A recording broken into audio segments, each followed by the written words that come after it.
Estamos de vuelta. Aquí sigue la W y ahora estamos con ustedes desde el estudio digital de Prisa Media. Muchas gracias por conectarse con nosotros en esta segunda hora, en este segundo bloque, a partir del cual les vamos a presentar dos caras de dos temas, además, que tienen que ver con la política, pero con dos sabores distintos.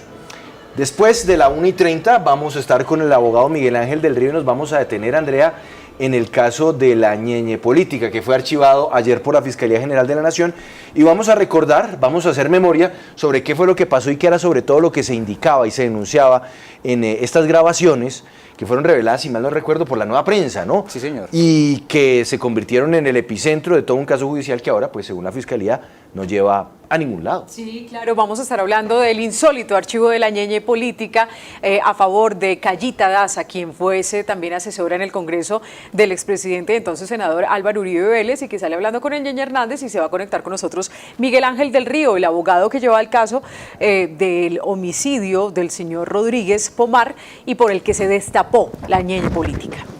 Pero que va a insistir, ¿no? Él va a seguir para que se desarchive. Que va a pedir el desarchivo, sí señora. Pero antes nos vamos a detener en un tema en el cual por lo menos aquí en Sigue la W insistimos e insistiremos, es necesario y crucial con miras a la llegada del nuevo gobierno, la oposición. ¿Por qué? Porque un país llevado por el unanimismo y por una barra de aplausos no es sano para la democracia. Al contrario, se necesitan voces fuertes en el Congreso, se necesitan voces fuertes en la prensa, se necesitan voces fuertes que de una u otra forma presenten también otra cara a la moneda, otra visión del país, porque finalmente eso es lo que construye democracia. La democracia se construye con base en distintos puntos de vista, en distintas opiniones, y no con base en el unanimismo. Por eso es un gusto para mí saludar a esta hora a la senadora María Fernanda Cabal del Centro Democrático, con quien vamos a hablar de eso, del futuro de la oposición, además a una semana y un día de que se posesione el nuevo Congreso. Senadora, bienvenida, sigue la W, muy buenas tardes. Hola Juan Pablo, gracias por la invitación y bueno, aquí atenta a cualquier intercambio de ideas. Para el público. Arranquemos, senadora, con la oposición y sobre todo el Centro Democrático. ¿Cómo les ha ido dentro del partido? ¿Cómo ha estado el diálogo para configurar ese que podría convertirse tal vez en el único partido de oposición en este gobierno, teniendo en cuenta que prácticamente todos, Andrea, se fueron de la mano de Gustavo Petro, ¿no? Pues cuentas por encima, pero el Partido Liberal no se declara en oposición, el Partido Conservador está definiendo, no se va a oponer, el Partido Alianza Verde sí va a estar con Gustavo Petro, pues el Pacto Histórico, la U también, Maíz, solamente pues el Movimiento Justa Libres con la representación de los cristianos y el Centro Democrático. Y el Centro Democrático, ¿cómo está viendo usted el asunto, senadora? A ver, en política nada es blanco ni negro y yo les recomendaría a ustedes que empezaran a llevar una bitácora como cuando uno hace su primer diario personal, que escribe aquellos hechos que quiere rememorar después. Lo primero que notamos es cómo se disuelven las ideas, que son las que de alguna manera generan una identidad en el elector con su partido, y se disuelven por intereses que tienen los congresistas. Ya prácticamente nada nos divide, ¿no? Todos podemos estar en el mismo costal, pese a diferencias irreconciliables, si vamos a hablar en términos de ideología o de doctrina, se acomodaron. Y se acomodaron porque desafortunadamente esta es la clase política que tienen los ciudadanos hoy. Esto es lo que eligen hoy tristemente por lo difícil que es hacerse elegir, por lo difícil que es conseguir una curul. Pero esto no se va a quedar siempre así, porque la aplanadora de proyectos, además, en cabeza de quien se presume a hoy va a ser el presidente del Senado, Roy Barreras, que cae parado como los gatos en todos los gobiernos, que además tiene un privilegio mundano que es no conocer la vergüenza. Él no se sonroja. Esa aplanadora va a llevar a un fenómeno también de resistencia, Juan Pablo. No todo el mundo va a querer copiarle a las reformas que nos van a meter con lo que ya no es un fast track porque le tocó echar para atrás, sino que creen que todos somos ovejas, que vamos juntos a pastar al mismo lugar y que pueden ponernos a trabajar 24/24 a todas las comisiones a través de mensajes de urgencia en comisiones conjuntas. Eso no es tan fácil. El Congreso es fregado en la resolución de llegar a acuerdos. Lo logró Juan Manuel Santos porque tenía el pote lleno de lo que le había dejado Uribe. El que llega con las arcas vacías y llega a meterle la mano en el bolsillo a todos los ciudadanos. Ya hoy estaban diciendo que iban a grabar los paquetes de celular de 150,000 pesos. No saben de dónde sacar, pero nos van a regalar el Ministerio de la Igualdad y seguramente el de la felicidad y de pronto el del amor, porque no saben hacer otra cosa los progresistas sino vender humo. Consecuencias. Ya verán ustedes cómo de los 80 y pico que dicen hoy en el Senado, se empiezan a recoger algunos cuando los electores o los patrocinadores empiecen a decirle, hey, pilas, pilas con esta reforma política, o pilas con la reforma rural integral que va a acabar con la propiedad privada, o pilas con todo lo que piensan hacer para poder recoger, que 50 billones de Senadora, pesos. pero hablemos entonces de cómo está dándose esta discusión dentro del Centro Democrático. Porque claro, el presidente, sí, continúe. Sí, lo que quiero, Juan Pablo, ya voy a hacer, voy a recoger específicamente el Centro Democrático, que es lo que te interesa en este momento, cómo se han llevado a cabo las discusiones, las diferencias que tenemos al interior. ¿Qué he salido a decir yo? Hay cosas que yo digo que pueden estar incluso en contravía. Yo no siempre estoy de acuerdo con el presidente Uribe y se lo hago saber. También le pasa a otros, es natural. Pero yo quiero es que veas el contexto. Porque si hoy gozan de mayorías, esto puede ser de corto tiempo el matrimonio, por los efectos de reformas que quieren poner bajo presión, sin mermelada, que es lo que espera la clase política. Ahora, el Centro Democrático, a la mayoría les sorprendió que el presidente Uribe aceptara la invitación de Petro. Usted lo recordará, Juan Pablo, que imagino que ustedes, periodistas, abrieron ese día y vieron el trino del presidente Uribe. Nos sorprendió, a mí también me sorprendió que fuera tan pronto la aceptación a la invitación. Pero conociendo a Uribe, él es una persona que tiene disposición de hablar con el adversario. Sabe que Petro hoy está en ese cargo y si lo invitan, no va a dejar de asistir. Creo yo que en buena parte era para que hubiera un diálogo entre diferentes. Entiendo que hubo algunas cosas que compartieron, donde se piensa que podemos apoyarlos, y hubo una gran cantidad de cosas donde el presidente Uribe le advirtió a Gustavo Petro de los peligros de dichas reformas, de terminar generando una ruina en el país. Senadora, en lo personal, perdóneme ahí, senadora, en lo personal a usted, María Fernanda Cabal, ¿le gustó o no le gustó esa reunión entre Uribe y Petro?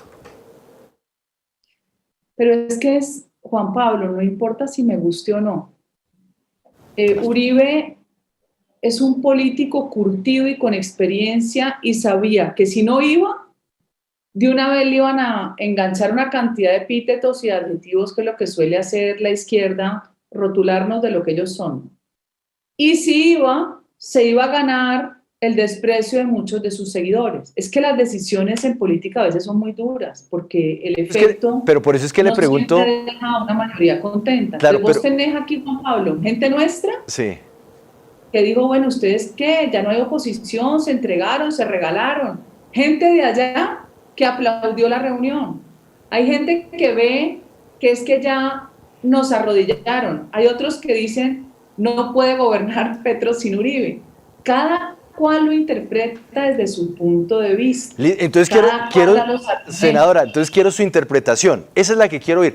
Para usted, esa reunión, ¿qué significó? Significó que Petro, que no es tonto, entiende que tiene un país dividido, que no le va a ser fácil y que quiere mostrarse generoso. Y Uribe a su vez no quiso jugar el papel de retrechero, de yo no voy o yo estoy ofendido. Yo igual, usted tuvo la grandeza de invitarme, yo tengo la grandeza de aceptar. Una invitación no significa un compromiso. Eso pasa en la vida real y en la vida política todavía más, con el defecto de que en la vida política los incumplimientos son tenebrosos. Ahora, Uribe va después de la reunión y dice, apoyaremos en donde creamos que se puede apoyar. Eso lo hizo él cuando Santos fue presidente. Nosotros fuimos una oposición propositiva, pero yo personalmente difiero de esa postura porque para mí no hay que creerle absolutamente nada a un comunista y por eso repetí la frase de Churchill y el cocodrilo. Entonces se acerca a un cocodrilo, le ve los dientes y no sabe si se está riendo o se lo va a tragar. No les creo. Y menos a Roy Barreras, que hoy es el director de orquesta. Una persona que ha pelechado en todas las presidencias, que se ha beneficiado, que no le ha pasado nada a pesar de los cuestionamientos y que hoy es el encargado de sacar las reformas que Gustavo Petro quiere, que además no le van a alcanzar, y es lógico. ¿Qué pensé yo de Uribe? De pronto, sinceramente, sentí que fue muy anticipado el sí. Es como cuando te va a invitar alguien que te quiere conquistar y uno no sale sino por ahí la primera vez. ¿Usted hubiera retrasado más ese sí? Yo hubiera retrasado un poquito más, pero cuando uno retrasa se vuelve más atractivo. Oiga, senadora, hacerse desear, Andrés. Sí, hacerse desear. Eso le iba a decir, usted se haría desear un poco más, digo, en el sentido político, de una invitación de Gustavo Petro para hablar con su bancada en el Congreso. O sea, ¿usted hay temas que estaría dispuesta a hablarlos o definitivamente usted no da su brazo a torcer en ese diálogo legislativo? No, diálogo, uno puede dialogar con cualquiera. Es que ojalá ustedes conocieran aspectos, yo no digo que secretos, sí, algunos no se cuentan en público, pero reuniones privadas, mensajes que uno recibe. No tienen ni idea de lo deseable que es uno frente a la oposición. Y les voy a decir por qué. Porque si algo puede tener certeza cualquiera, amigo o adversario en la política conmigo, es que yo no le voy a decir mentiras. Yo siempre voy a tener una posición en que confiar. ¿Que puedo cambiar de posición si me convencen? Claro que sí. De hecho, cuando yo presenté la reforma a la ley 1448, que me crucificaron 1000 veces, de víctimas y restitución de tierras, que terminé sencillamente usando el copy-paste de la decisión de la Corte Constitucional de una página para que dejaran de inventar tantas locuras. Yo estuve reunida con Gustavo Petro, con Roy Barreras y con el senador Pacheco de Justa y Libres. Y prácticamente Petro estaba convencido que había que hacer esa reforma. Es que usted no le puede quitar al pobre lo que obtuvo de forma legal y legítima y dejarlo en la miseria. Y eso es lo que hace esa ley que es depredadora. Pero como la presentaba yo, que me tienen todos los adjetivos, que me escriben la historia, yo no sé a qué horas he cometido tantos crímenes para leer todo lo que dicen de mí, entonces había que rechazar cualquier cosa que viniera de acá. Sí podemos conversar, pero el problema es conversar con quienes tienen ideas que están completamente cimentadas en su cerebro, que creen que este país va a cambiar en la productividad rural simplemente subiendo impuestos y atacando un sector que de por sí ya es difícil producir. No espante al productor, haga atractivo, que genere asociatividad. Hay formas de política mucho más inteligentes y de sentido común. Entonces ahí el problema viene a ser de confrontación ideológica, donde el que no cede son ellos, no nosotros.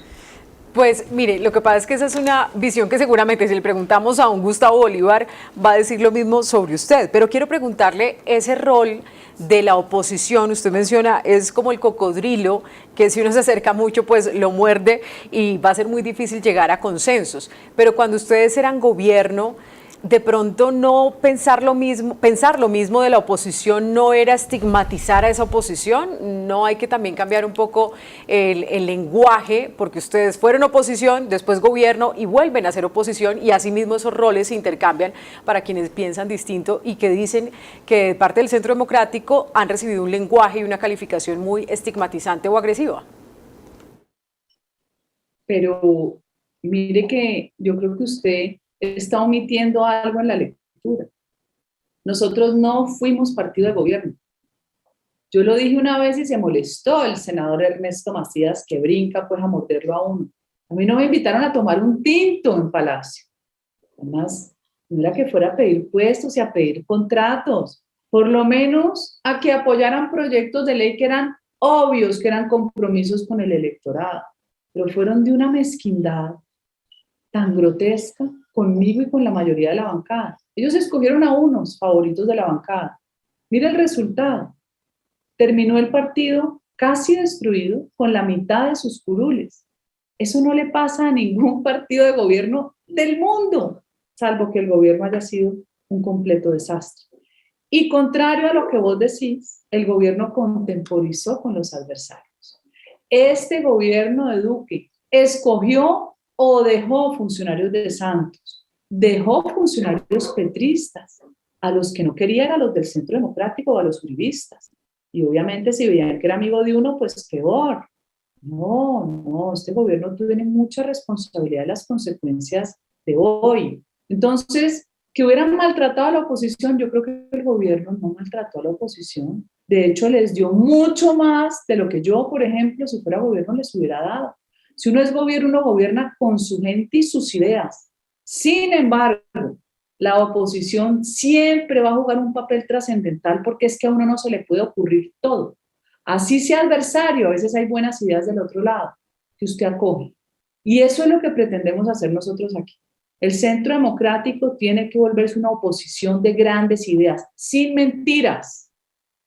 Porque la izquierda son los reyes de la mentira. Hay que enfrentar la mentira, que es bastante desagradable, sobre todo lo que inventan de uno. Hay que enfrentar lo que se viene porque podemos perder el país en muy poco tiempo. Ahí estaremos. ¿Qué hemos discutido al interior de la bancada? Hemos discutido el rol de ser oposición. Vamos a tener reunión lunes y martes con el presidente Uribe y ya definiremos, por ejemplo, quiénes estaremos en qué comisiones. Ustedes tienen que estar atentos de cómo va a ser la conformación de la composición de las comisiones. Comisión Primera Constitucional de Senado. Yo voy a repetir, no sé quién más va a estar conmigo. ¿Vuelve Paloma? ¿Será que está Miguel Uribe? No lo sé. ¿Quiénes están del otro lado? Comisiones terceras económicas, terceras y cuartas.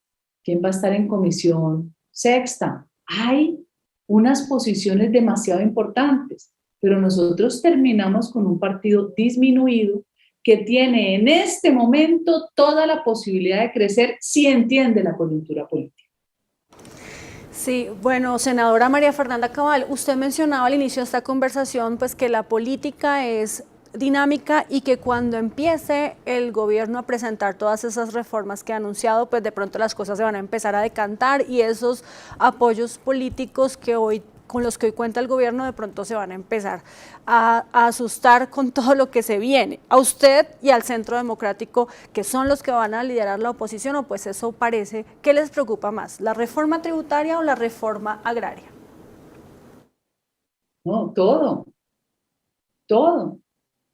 Porque no he visto un solo mensaje de confianza inversionista. Invite a los inversionistas. Hombre, usted tiene que enamorar a la gente, no espantarla porque ya es presidente, porque se va a quedar sin nada. Mire Boric cómo va. Mire la Kirchner y Alberto Fernández. No es gratuito, sí es un fenómeno mundial de inflación, pero Gustavo Petro tiene una imagen bastante negativa frente a la confianza en la inversión, porque no ha rectificado lo que ha dicho Ecopetrol y la exploración. Va a seguir con el fundamentalismo de las energías limpias, como si ya tuviéramos nosotros toda la capacidad de proveernos recursos suficientes sin usar las energías de los recursos fósiles. ¿Por qué le dicen mentiras a la ignorancia? ¿Por qué engañan a un país? No hagan eso, que hacen daño. 18 billones de pesos de pérdida de Ecopetrol y el dólar por 4.600 no es suficiente alarma para que este señor deje de descansar allá en Italia, porque eso sí les fascina a los comunistas de Europa, ¿no? No van a Girardot. Entonces, yo lo que les pido es conciencia de patria. Este país no aguanta 2 años, se derrumba.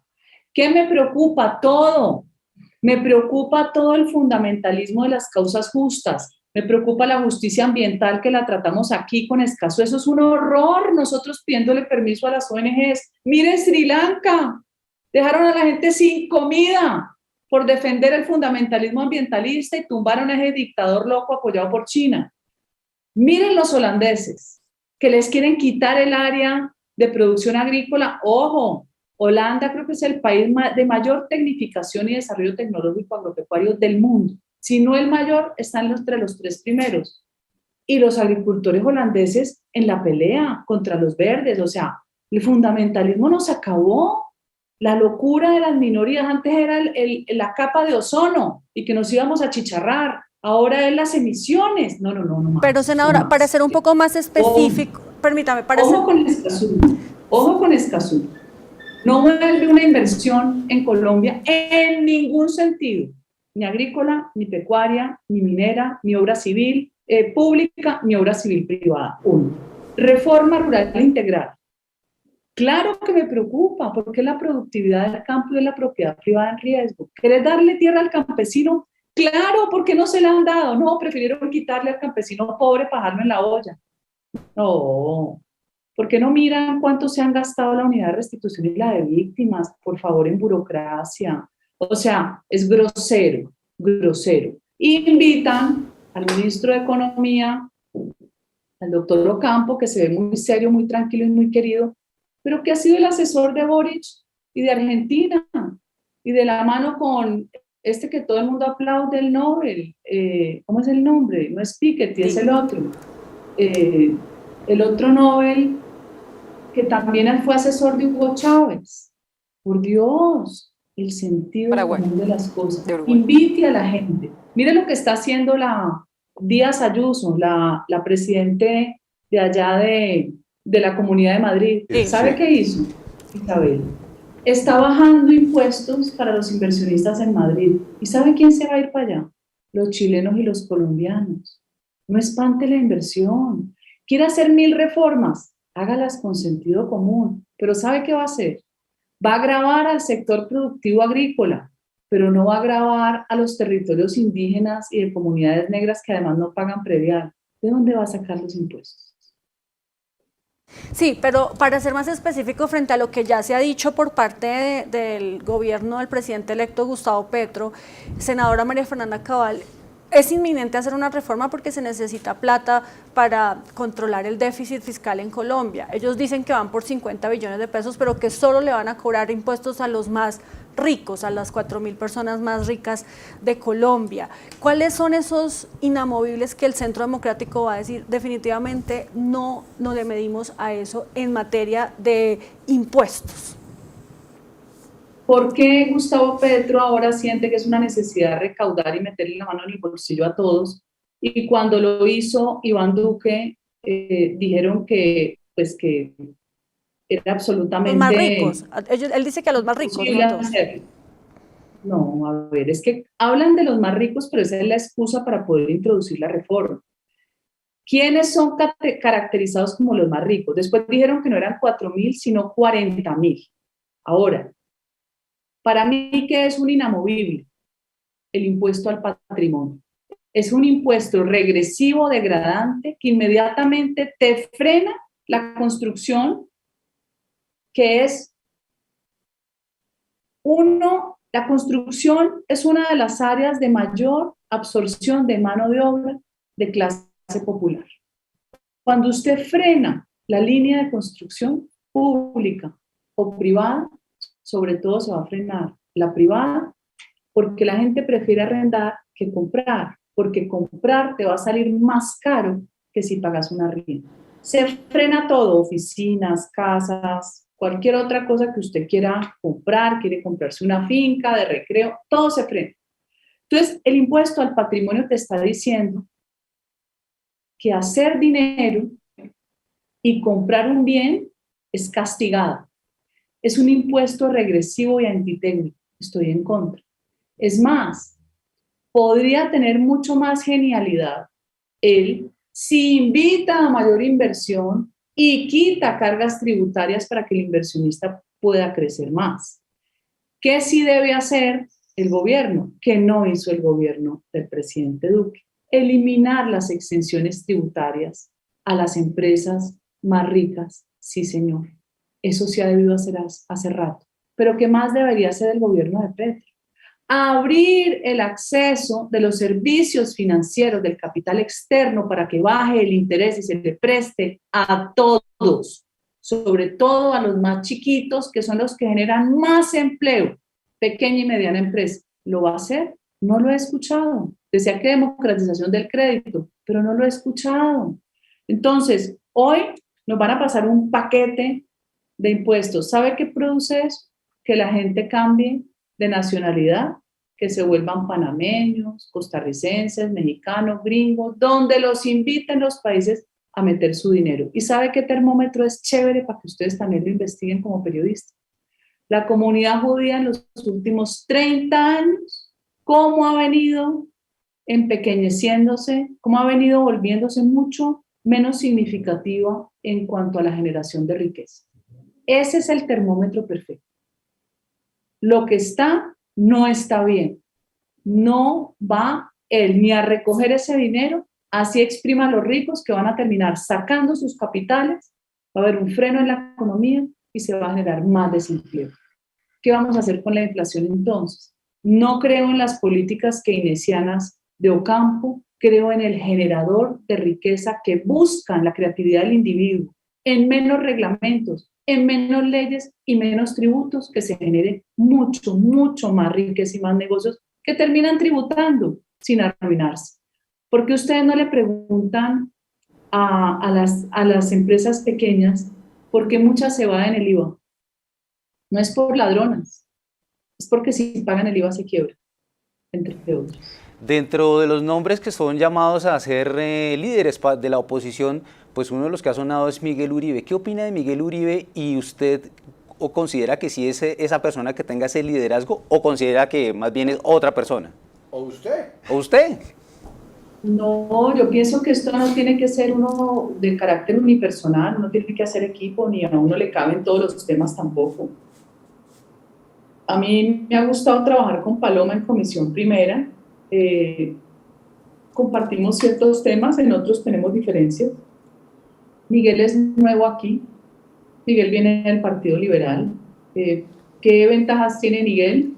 Viene de hacerle oposición a Gustavo Petro en la alcaldía, viene de conocer el POT, acuérdense que él fue el que demandó el POT en la época de Petro y ahora a Claudia López. Él conoce cómo es trabajar con este tipo de gobiernos, cuáles son sus debilidades, cuál es su nivel de organización, que por lo general es bastante desorganizada, y la incompetencia, porque es que si algo tiene la izquierda, y me da pena a los de aquí que ofenda, es que son terriblemente ineficientes. Entonces, si uno viera en la izquierda el empresario regalando su tiempo, generando ideas para el diseño de políticas públicas, maravilloso, y lo que hemos hablado aquí antes, Juan Pablo, siéntese con las juntas directivas de los gremios de la producción, que ellos tienen la radiografía del país, que nos cuenten qué leyes hay que tumbar, qué resoluciones y decretos hay que quitar y cambiar para que ellos puedan estar mucho más libres y menos maniatados por esa maraña de normas, que Colombia es un país con hipernormatividad que no los dejan crecer como empresa. Senadora, vamos a hacerle una serie de preguntas rapidísimas para respuestas rápidas, porque en segundos vamos a hablar de otro tema que tenemos en esta agenda del mediodía. Pero yo quiero detenerme en algo que quiero que usted me responda como política, como mujer líder del Centro Democrático, pero también como mamá. Juan José, su hijo, ¿hizo bien en irse del Partido Conservador y más bien debería irse al Centro Democrático? Nunca ha querido estar en el Centro Democrático, quería el Partido Conservador por convicción, pero no la conducta del Partido Conservador de hoy. Yo creo que él está bueno para que genere o cree su propio movimiento como estilo libertario en ese sentido, pero ni va a estar en el conservador, al que me parece bien que haya renunciado, ni va a entrar al centro democrático. Ah, pero ahí nos da noticia. Sí. Entonces, Juan José va a estar montando de pronto un nuevo movimiento político, Andrea. De pronto sí, Importante. estaremos pendientes. Debería hacerlo, porque debería hacerlo. Lo que pasa es que él no le gusta la política como tal, él no quiere lanzarse de nada, ni del consejo, ni nada, él le va muy bien en su carrera, él ya ejerce, él quiere hacer su especialización en penal, entonces hay que convencerlo que haga más cositas, pero no es que sea su objetivo estar en política. Pero la que convence es usted es la mamá. Usted es la que puede de pronto hablarle al oído, ¿o no? Pero no me hace caso, no me hace caso. Oiga. Oye, vos le hacías caso a tu mamá, puesto que no tampoco. ¿Y a usted le hace caso en sus opiniones o no José Félix Laporí, líder de Fedegan y quien se reunió con César Pachón, senador electo del Pacto Histórico? ¿Le gustó ese encuentro o no? Pero es que ¿cómo me pongo yo a juzgar a José Félix si él es un dirigente gremial? Los dirigentes gremiales tienen responsabilidades superiores a los gustos personales. Él ha sido toda la vida amigo de Cecilia López, a pesar de las diferencias, se conocen hace 40 años. Entonces, ¿cómo interfiere uno allí? Que no me gusta a ella, pues eso es un problema mío, pero él no tiene por qué participar de eso y él conoce a César también hace mucho tiempo.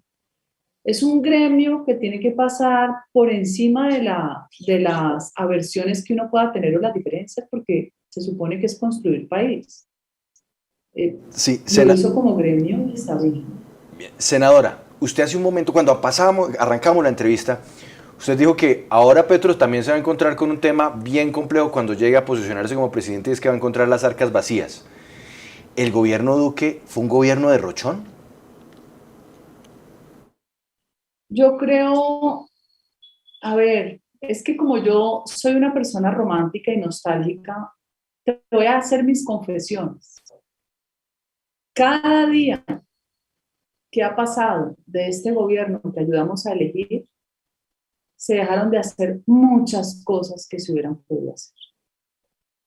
Yo no voy a culpar al gobierno por el tema económico, porque aquí se les olvidó el COVID, 40 billones son del COVID y 10 billones son de Gustavo Petro, Gustavo Bolívar y todos los anarquistas también aliados con la extrema izquierda de este país, que se llamó el paro, el disfraz de paro, porque es una toma guerrillera, sí, financiada por el narcotráfico.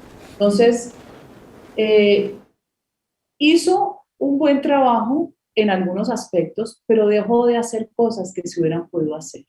Por eso les repito, cuando uno llega al poder, y Juan Pablo me lo ha jodido en varios escenarios, el ideal es que tu equipo sea el mejor. Es como si yo te digo mañana, Juan Pablo, te voy a dar un cheque en blanco y te traes lo mejor de lo mejor para que tengas el mejor productor, el mejor de diseño gráfico, pues vos estarías feliz, ¿no es cierto?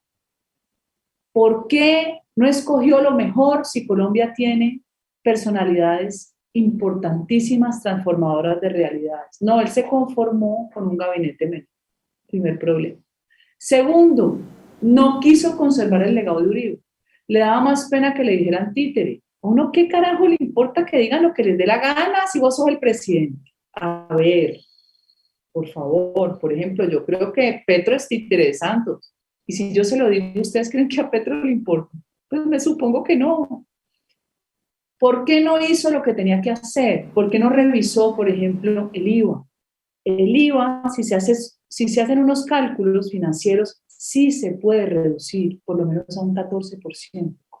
¿Por qué no organizó el poder tener cuentas en pesos y en dólares en Colombia? Que eso facilitaría la vida para las empresas que se van a quebrar con la tasa de cambio.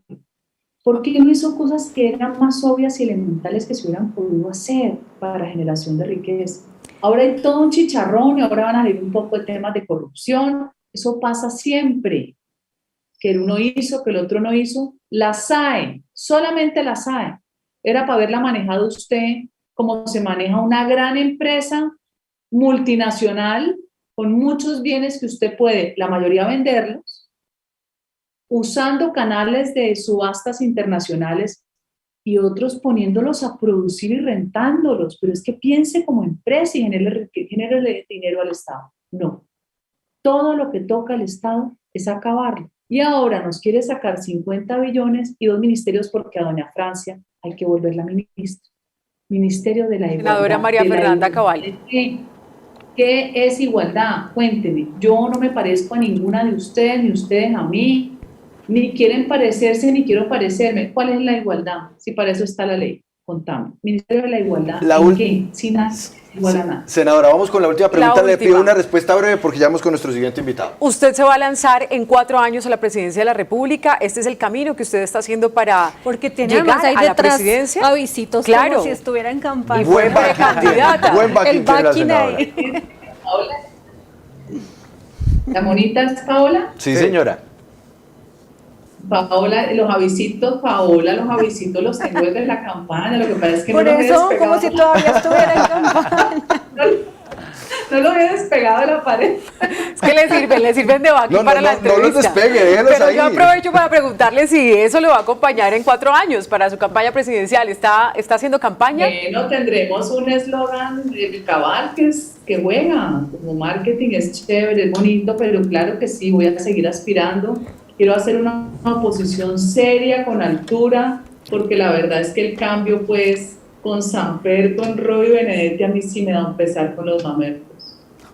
Senadora María Fernanda Cabal, muchas gracias por estar con nosotros. Yo insisto en lo que dije al comienzo de la entrevista. Es importante que en Colombia valoremos el papel de la oposición siempre, siempre, siempre. Así que por eso para nosotros en Sigue la W es un gusto conversar con usted. Muy buena tarde. Gracias a usted. Una pausa muy cortica y nos vamos a recordar la ñeñe política. Esa historia que ayer, por lo menos de momento, desde la Fiscalía General de la Nación, le pusieron punto final porque quedó archivado. Ya volvemos, Sí. Sigue la W.